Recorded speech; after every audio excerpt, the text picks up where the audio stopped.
Good evening. If everybody could take their seats, we can get started.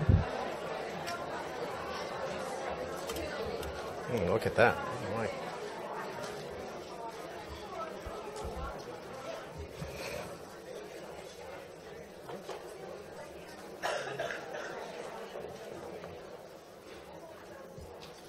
Thank you. First, I want to thank everybody for coming out this evening.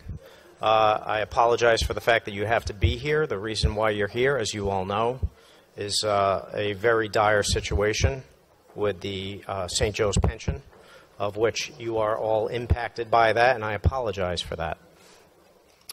Everybody up here is interested in trying to do the best thing that we can to find out what happened, why it happened, and protect your interests in this plan as much as we possibly can. Before I begin with my initial comments, I'm going to introduce everybody who's up at the table. We have Arlene Violet and Robert Senville. Arlene and Robert are working together. Many of you have met them already. They had a meeting earlier this week or last week on Monday. Next to Arlene is Jack Casciati, Callacy. Jack Callacy, who is with UNAP, United Nurses and Allied Professionals. Next to me is Max Wistow and Benjamin Ledsam. They have been identified at this point by myself and the court. We've asked them to assist in identifying claims, who potentially did, whether or not there was wrongdoing, and whether or not it is worth the pursuit to identify what that wrongdoing could result in terms of money back into the plan. And I'll speak to that a little bit later on in my discussion. And then there's my assistant, who many of you have spoke to or communicated with, my paralegal, Julie Zaccanini. Before we begin, I want to just make a couple of general statements. One, it's my hope that we can answer as many questions as you have tonight. That's the purpose of being here, is to give you a status on what's going on, to answer some of your questions. Unfortunately, the truth is that there may be many questions that you ask that we do not have answers to right now. There's a lot of information that everybody up here is trying to absorb and get our hands around. We are just about 2 months into this process, and we unfortunately may not have an answer. That is when nobody's trying to be evasive. It just is, quite frankly, that we do not have enough information to give you a valid answer to your question. When we do, we will answer those questions, but tonight we may not have those responses. Also, a question that's been asked by many, which is somewhat of a difficult question to answer, but I'm going to try to do it, is who exactly am I in terms of my role here, and who do I represent? While it's true I am a lawyer, in my capacity here, I am not acting as a lawyer. I am an unbiased, impartial, court-appointed fiduciary. My job is to protect and preserve the assets of the plan for the benefit of the plan participants as best as I can. So I do not represent, quote-unquote, represent anybody. I do not represent any of the parties that were involved with St. Joseph's or this plan or the transactions that resulted in either Prospect purchasing St. Joseph's or Charter Care. I'm a court-appointed fiduciary, impartial, unbiased, and I actually have not represented anybody in connection with those actions prior to my appointment. People like Arlene and Robert are independent attorneys. Jack's brother Chris, who is counsel to UNAP, independent attorney. Max is an independent attorney who I've retained to assist me. But I do not represent you. In terms of who will represent you, I will get into that, or who could represent you, we will get into that. But for purposes of this, I am here to protect the plan and how that plan will be dealt with for your benefit as plan participants in the best way that I can. Okay. Regarding this process, this is a receivership proceeding. It's in front of the Rhode Island Superior Court. Judge Brian Stern is the presiding judge over this proceeding. He is the one who has appointed me at the request of St. Joseph's Health Services, Inc., and this is a transparent process. What I mean by that is you have not had some transparency with regard to this plan for a very, very long time. This process is such where whatever happens, you will know about not only when it happens, but in advance of when it happens. Everything that I'm doing is reported to the court regularly. I will provide updates. You're free to use the email address that I've set up. You're free to use the phone numbers that have been set up to ask questions. And I will provide as many answers as I possibly can to those questions and to those responses. I'll do it as timely as I can as well. But it is transparent. Everything that I do, if there is a hearing, if there's a meeting, such as this one, if there's information, it will be provided to you via mail, and it will be posted to the website. So with that, if you do receive notice of something or a meeting, you hear about a meeting happening, and you did not receive a mailing from me, or it's not posted to my website, while it is something that is certainly happening and may be related to this matter, it is not happening in conjunction or in coordination with me or with the court. For example, Arlene's meeting last Monday was a meeting that Arlene was having, which clearly implicates this case and has an impact on what happens in this case. Arlene, as a private attorney, was doing that with regard to the group that Arlene was targeting to represent, and that was done independent of the court and the receiver. Okay, it was something that is appropriate to be done, but many did call and inquire as to why the receiver did not provide notice, did not provide information about that meeting. The reason is the information I provide is only related to what I am doing, what the court is doing with regard to this matter. Anything that's happening by any private attorneys or other groups that is not coordinated through me, I will not be providing notice of. Okay? Excuse me. There were also some questions. What I'm trying to do, by the way, is I'm trying to answer as many of the questions that were raised in emails and phone calls as I can, hopefully to minimize the number of questions that you have when I open it up for those questions. And that's what my attempt right now is to do. There were some questions as to why the hearing on September 8th that occurred was an emergency. I will tell you that from a technical standpoint, legally speaking, an emergency, and in that case in particular, is based purely on the time frame in which notice goes out to parties. If the statute requires 10 days notice and we're doing it in 2 or 3 days, then we call it an emergency hearing because we can't give the statutory notice. So it wasn't emergency in the sense that there was something emergent that was happening that needed to be dealt with. It was merely a basis of the notice that we provided was shorter than what normally needs to be provided. That may happen from time to time. If it is an emergency, a true emergency, you'll get notice of it, and it'll explain in that pleading. Otherwise, if it's called emergency, you can assume that it was just to address notice issues. In addition to that, everybody who has received notice from me, if you receive something in the mail from me recently, then that means that your name was included on a list that was provided to me by the plan benefit administrator. If you are uncertain as to whether you are covered by this plan, that you are a participant of this plan, or if you want specific information regarding your status, benefits, things of that nature, you should contact the plan benefits administrator to get that information.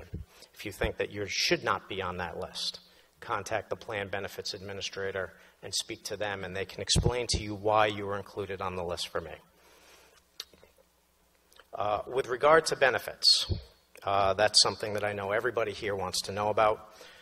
As you know, on September 8th, at that hearing, I asked the judge to put off what St. Joe's Health Services had asked would be the date in which there was a discussion on a reduction of benefits. So St. Joe's Health Services asked to have a 40% cut implemented and to have that heard on October 11th. And I asked the judge to push that off, which the judge agreed to do until at least after the first of the year. I think the date that the judge specifically spoke about was February 1st. Until then, and until you hear something from me or the court to the contrary, your benefits, if you're currently receiving, will maintain a status quo status. You'll continue to receive your checks as scheduled in the amounts that you're typically accustomed to receiving. If you filed an application to receive benefits, and that application was filed either before my appointment but had not been processed, or after my appointment, your application has been preserved. The date in which you presented it has been preserved. The benefits administrator will advise you if there was a defect in the application, if you forgot to add information or things like that. But the applications will not be processed. The court has put a postponement on the processing of those applications at my request. And I requested that because as I'm making an assessment as to what can happen, what should happen with your benefits, I need the status of those payments and those applications to remain constant. If applications are continually processed, that will change the math and the numbers that I'm dealing with in terms of trying to understand what the best way to deal with the benefits that you're receiving and what cuts may have to happen. So that's why that has happened. I also want to address the 40% request that St. Joseph's Health Services has requested. Keep in mind, that is a request by St. Joe's Health Services. That's what they put in their petition, and that's what they told the court they felt was the most equitable way to deal with the pension and the benefits that you are receiving. That 40% reduction request made by St. Joseph's Health Services has not been adopted by me. It has not been endorsed by me. It has not been recommended by me. It is one of many options that I am evaluating right now. I can't, as I sit here today, I cannot tell you what my recommendation will be as we get closer to January 2018, February. I can tell you that I am considering what they've asked, but I'm considering every other option. And quite frankly, there are as many options available as to how to deal with this plan as there are people sitting in this room. And I'm going to do my best job to find what I believe is the most equitable way to deal with it. It may be an initial with something later to happen, but whatever I recommend, you can rest assured that I've gone through as much analysis as I possibly can. And in addition, that I've invited people that are sitting up at this table that are here representing your interests and that will later be designated to represent your interests or that you bring in to represent your interests with what I'm doing, so that everybody has a voice at the table and everybody can voice their concern, their pleasure, or their displeasure with what's being recommended. I'll address that quickly. On the October 11th, we are going to be having a hearing. At that hearing, one of the things I'm going to be asking is that the court identify groups. Right now, as we stand here today, Arlene Violet has identified a certain group of people that she's representing. UNAP certainly has union members that it has representation of, and there's a number of you that fall outside of those two areas. It's important for the court, it's important for this process, I think, that each group that has a differing interest from the next be established, and I'm going to ask the court to establish that. I'll identify what I think those groups should be. There may be differing opinions on whether or not the way I break it down is the most appropriate way. And I'm also going to be asking the court to designate, identify attorneys who will stand in the place for each group. If that happens, when that happens, you can opt in to that process, meaning if, for example, it won't be me, but if I was designated as an attorney, you can say, I want to be in the group that Steve Del Sesto is representing, and I want Steve Del Sesto to be my voice in this process. You could do that, or you could say, I would fall into that group, but I don't want that attorney. I want to hire my own private attorney. At that time, you can make that assessment if you want to. It's my hope, and I think from a cost standpoint, it would benefit everybody. The more that are in a group, the more the costs will be spread out among many as opposed to one. So while it may be, for some of you, cost prohibitive to hire an individual attorney to protect your rights, having the court designate counsel to a certain group of individuals will allow that cost to be deferred over or to be spread out over many.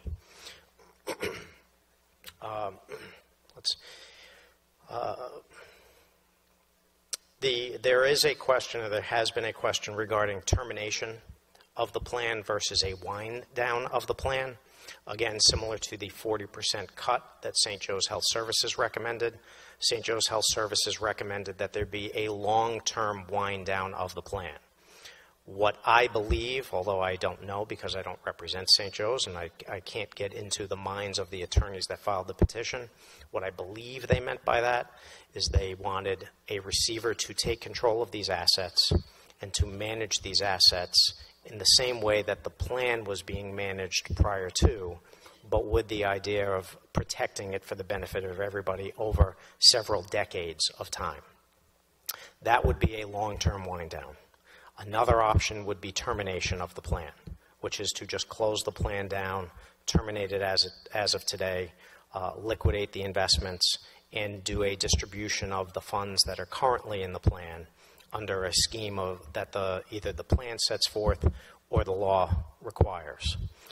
All of those two and others are options. Nothing has happened yet. There has been no decision made as to whether or not this plan will be terminated or be some long-term wind down or something else. As we stand here right now, the plan is not terminated, and we have not gotten into a long-term wind down status. We're just trying to get our hands around what's going on at this point.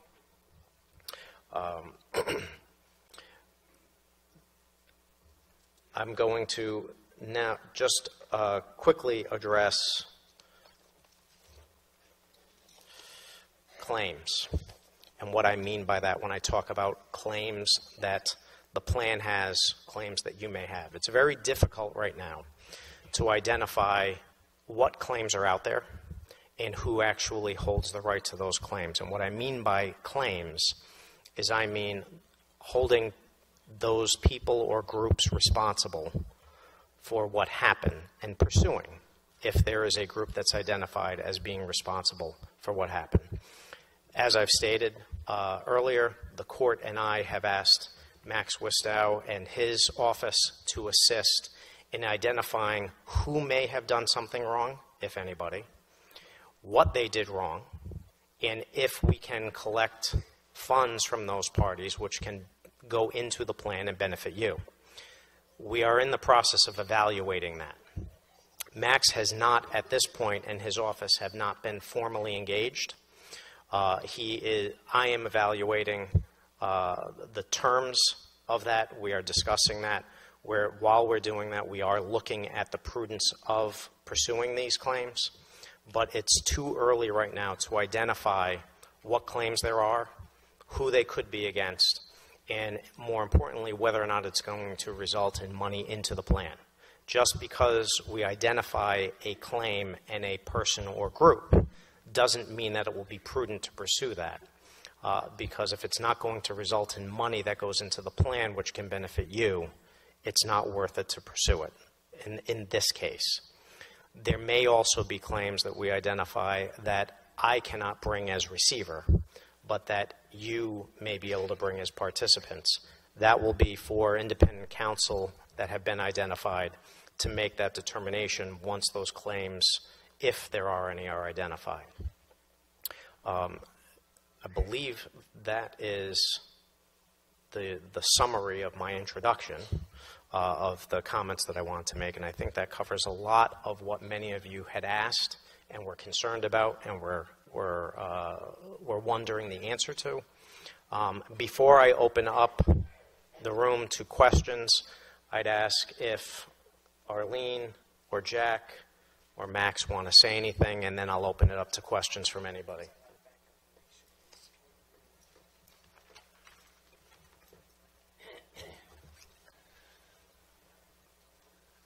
Thank you, Steve.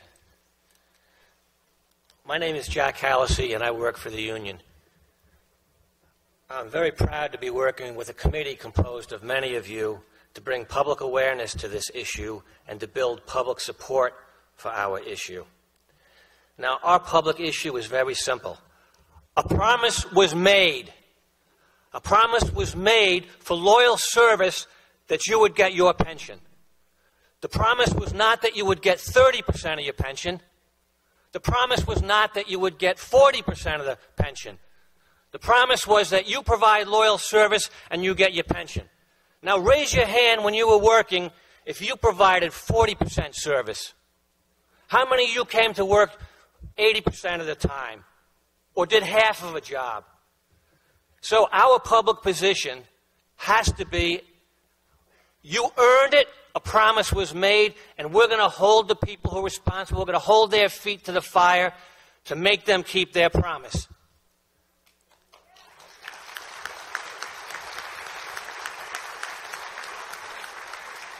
Now, there are just two very simple points that I want to make here. First, it's up to us to bring the public pressure to bear and to be everywhere, to be leafleting, to be talking, to be protesting. It's up to us to generate the public pressure. There are very fine attorneys working on this. They will tell you, though, that they can do their job better if we do our job by going out in the community and telling our story. So the first thing is, it's our job and it's my job to work with you to organize that public support. The second point I want to make, we're all in this together, all of us. It doesn't matter if you were in the union. It doesn't matter if you are in the union. It only matters if you're affected. And I'm just going to tell you something. I'm looking out across the audience, and I've worked for this union for 35 years, and I see nursing vice presidents and human resource people and vice presidents who I argued with and pushed and shoved with for all those years. And they're all welcome, and they're all in this. We're all in this together, all of us. I can't emphasize that enough. We're all together. If you want to get your pension at 100%, then we need you to help. Now, we've organized a terrific committee of volunteers already, and they're doing great work. Nobody's asked anybody on that committee, are you in the union? Were you in the union? Were you in management? The only question is, if you want to help, please help. At the end of this meeting, I'll be out in the lobby with a sign-up sheet, and if you want to serve on this committee, and if you can help us, then all we're going to ask you is for your name and your contact information and welcome you to being involved. Now, let me just give you a brief idea of what we're doing. Already, we have leafleted the Aldrich Mansion, where the bishop was saying Mass for the church's biggest donors. You probably saw in the Journal recently, two terrific women, Lynn Blaze, who's the president of our union, and Marilyn Horan, who's a distinguished nursing educator, a beloved nurse educator I have come to know. Her name was honored as well. Right? So we need to... We're all working together to get letters to the editor, to get commentary pieces, to bring public awareness. We are organizing, and we'll be busing hundreds of people to hold a press conference and picket the court 8:30 in the morning on October 11th. We'll bus people from our office. We've hired 3 buses. If we have more people, we will hire 50 buses. However many buses we need, we will bus people from our union office on Branch Avenue to the courthouse at 8:30 to picket, and then we'll get on the bus and we'll go up to the diocese office and we'll picket there. That will be the kickoff of our public campaign. For those who are already signed up, it'd be a good idea to carpool to our office. If you haven't signed up and you want to come and you want to ride the bus, just see me outside and sign up for that. We need to be everywhere. We need to be leafleting Waterfire, the Situate Arts Festival. Any place people are, we need to be. Any place the bishop is, we need to be. And as this issue develops, if we need to go elsewhere, to charter care, to anybody else who has engaged in any kind of malfeasance here, we will go there too. The most important thing, everybody together. Now, I'm not a lawyer. I leave the legal issues to the lawyers. There may down the road be some differences between different groups and classes, and that will go its own course and run its own course. But now, and until that point, we all need to work to make sure there's the biggest amount of money in that pot. And we can't be looking at each other as who's going to get more than me. We have to look at each other as friends and colleagues working together to do the best we can. Now I'm going to tell you a little story before I sit down about this. About 30 years ago, I was a young union rep, and I went over to the Department of Health representing a nurse. And there was a woman who was the head of the board nurse licensure named Marilyn Horan, and she threw me out. Now I've been mad about that for 35 years. Right? But we met recently at our union office for a meeting, and I would just tell you, I think the world of her. She's my good friend now. She's doing great work. We settled our differences. We got a great fight that we're working on together. I can't say enough positive things, and that's what all of us have to do. We have to walk this walk together. So, makes no difference. You're in the union, you're not in the union, you're retired, you're not retired. If you want to help, if you want to sign up on our steering committee, I'll be outside. You're welcome. And if you can help leafleting in those activities, if you want to get on a bus and picket on the 11th, see me outside. Thank you all very much.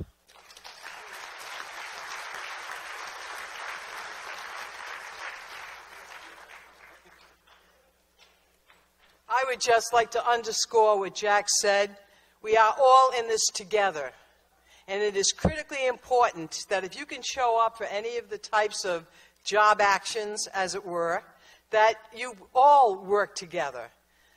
Rob Senville, my colleague, who's co-counsel with me, we hate the fact that we have to meet you under these circumstances. You've been dealt an injustice. Every single one of you. Every one of you. And I know there's a brotherhood here from St. Joe's and Fatima, but there's a special sisterhood here. A special sisterhood.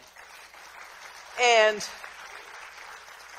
we've got to hang together to put as much pressure as possible, shame, if possible, on the malfeasors, the miscreants, whether they're in the church or outside the church. Now, I, for one, am very pleased that the particular receiver is the one that is handling this particular matter. He's fair, he's open, and he's darn smart. And one of the smartest things he did was to speak with Max Wistow about litigating potentially or looking at causes of action where the bad guys will have to pony up money to put it back into the pension. Now, that is a very difficult thing to do. Mr. Wistow does not have an easy job. It's a hard job, but if anybody can do it, he can do it.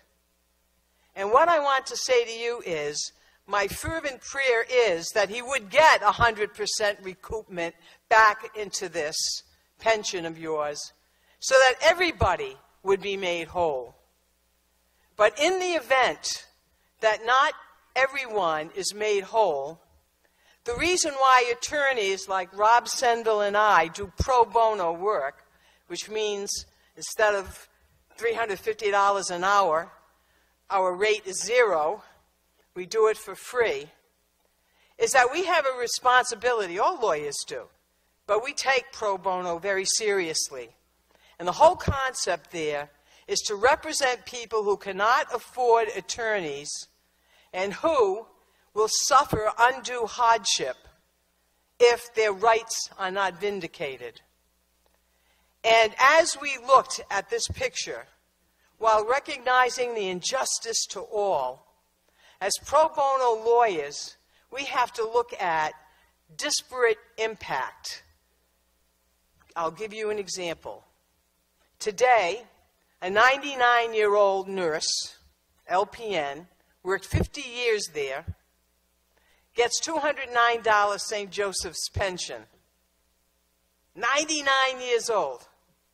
You know, of course, Social Security is predicated on what you earned back in those days. So her Social Security check is de minimis. That pension is the difference between her being slightly above poverty or below the poverty line. So what are we going to do? Ask the 99-year-older to go back to work, get a second job? We're going to ask her to sign up for welfare? By the time UHIP is working and cleans up its backlog, she'll be dead. So our job then is to take a look at all the people to whom an injustice has been dealt and to say, who are those most hurt? So Robert Senville and I are representing those people who are fully retired, collecting their Social Security check, who because of age and disability cannot possibly be employed anyplace else, and they're just unavailable to the workplace and they are stuck.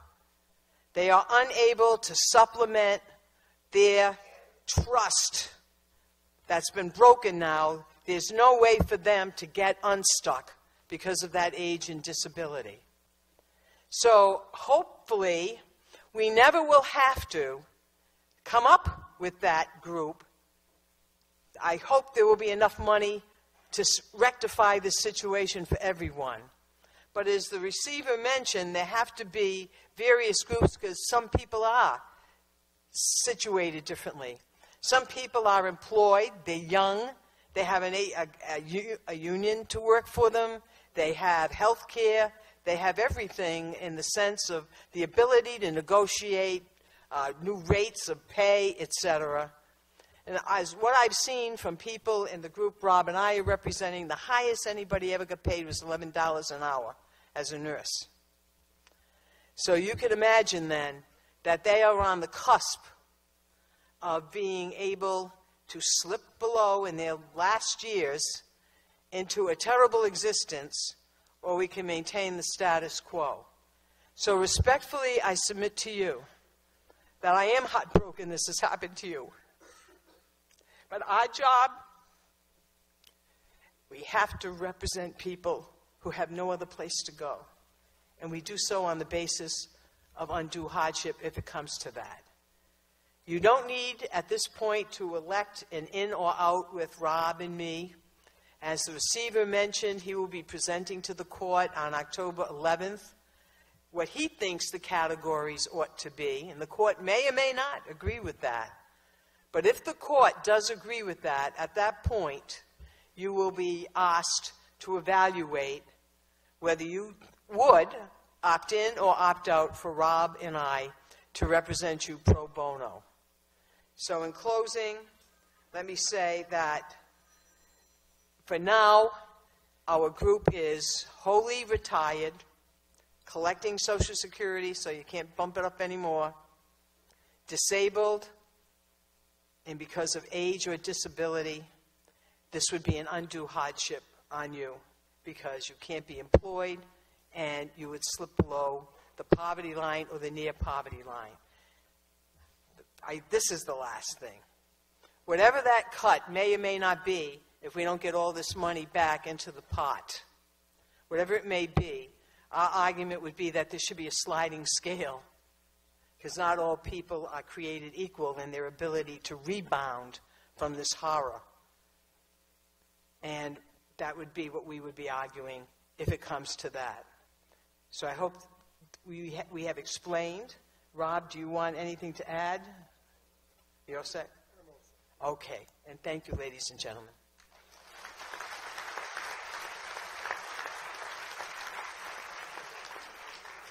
Thank you, Jack. Thank you, Arlene. I just want to, put my own point on everything that Jack and Arlene said. It's my intention, I know it's the court's intention, that everybody who's been affected by what's happening to this pension have a voice on what's going to happen going forward. Right now, as we sit here today, everybody has been harmed. Not one person sitting in this room has not been affected by what's happened to this pension. Right now, we need to focus on identifying who, if anybody, was responsible and who we can hold accountable so that we can get money back into the plan, if that's possible. Later down the road, there may be a time where we are talking about who should be getting what cuts, how that should be happening, as Arlene said, whether it should be a sliding scale, whether it should be, as St. Joseph's Health Services had suggested, a 40% across the board, or something else. But right now, we need to focus on identifying the who and the how in terms of how do we get that money back in, or some of the money back in. And I just want to make sure that everybody understands that. Everybody up here is walking down that same road. We're all walking together to try to figure that out. Okay, there's no difference among us in that. And later on, we'll be dealing with the difficult decisions of what's going to happen, but the first difficult decision is figuring out what happened. Okay? With that, I would invite, unless there are any other comments from anybody up here, I'd invite any of you to ask whatever questions. I will say there's a microphone up here. If you want to come up, if you can't come up, you could either yell or communicate your question to somebody else. If you don't think you have a loud enough voice, I'll let you know if I can't hear you. But, ma'am.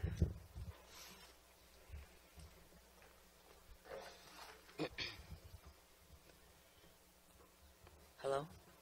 Not working?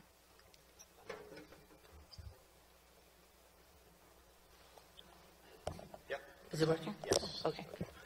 Hi, I'm not really good at this public speaking stuff, but, and I have a cold, so it's going to be kind of rough. But I have written the questions down with some help from my husband. One of them is the diocesan maintains that the pension plan, and I know you had worked on this, isn't within their purview. Why then is the pension plan 3 years after the sale of Prospect still considered a church plan? Why didn't St. Joseph's managers of the fund pay the PBCG insurance immediately when the church alienated its responsibilities of the fund of the pension? I'm going to let Max, that's a very, very difficult question, and it's one that we are looking into, but I'm going to let Max address that. I know you had addressed the church thing at the other meeting. First of all, I'm very glad to be here because seeing you all gives me kind of an incentive, understanding what is at stake here. There's a lot of hurting people, and it's good for a lawyer to see that it's not just some abstraction. Let me try to address as best I can. The whole issue of when is a church plan, and by the way, let me just say briefly what the consequence of being a church plan is, if indeed this is properly a church plan. If it's a church plan, it is not subject to federal regulation, ERISA.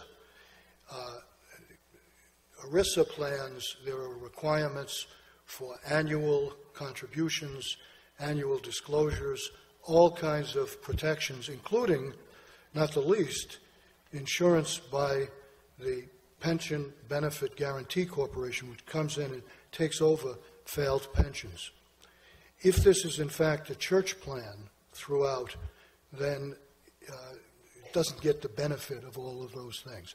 One of the things we are looking at is to see if there's an answer to your question.